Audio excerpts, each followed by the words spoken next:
Kyllä. Ohita. Hieno.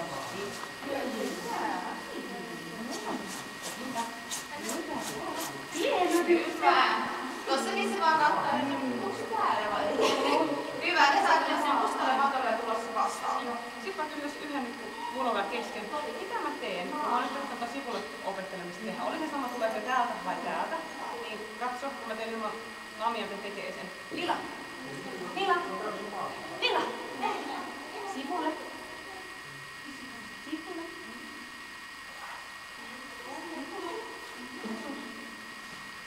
Mä menen aina tonne.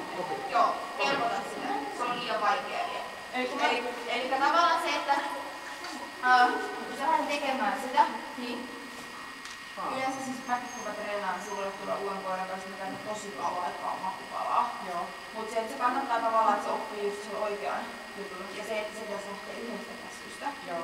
Et se, että jos sä, ja ennen kuin sä lähdet tekemään mitään, niin annat sille sen käskyn. Ja sit sä voit hetken aikaa odottaa, mutta jos sä lähdet tekemään mitään, sit ohjaat sen makupalalla loppuun tai tätä kautta. Mutta se ei just muistuttaa eri käsky sitten niille. Että oliko tää sivuille ja tää vaikka viereen. Okay. Se ei ole niinku sama käsky, koska se on kuitenkin eri asia siitä. Okay. Mut se, että just sit vaan, että annat sille hetken aikaa, että se saa miettiä.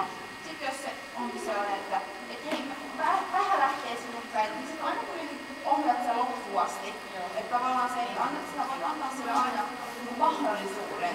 Sitten sä näet, että kun se rupeaa tarjoamaan, että okei, nyt mä tiedänkin, mikä tää on.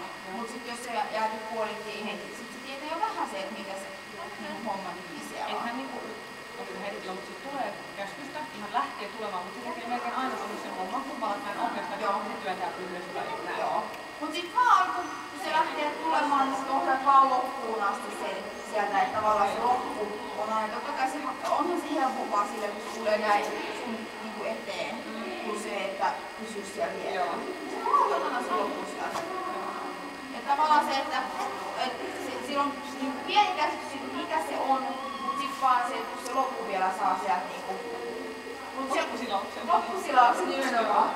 Se tekee sen makupalan hyvin, jos se makupalan sit hän lähtee niinku tonne karkuun. Joo. Mut tietysti sanois vielä, että jos on kuitenkin sen verran niinku se niin tavallaan käyttää makupalansa. Saatko tulla sit povasta? Aha, okei.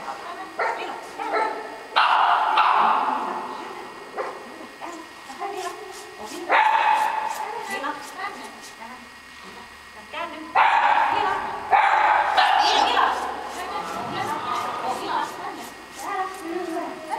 Tehdäänkö vielä? Joo, tehdään vaan. Hyvä. Ohita. Täällä. Yes, nyt oli hyvä. Hieno. Ohita. Täällä. Hyvä. Tossakin se vaan, kun sä oot kiinnostunut, mutta sit kuitenkin jättää sen. Joo.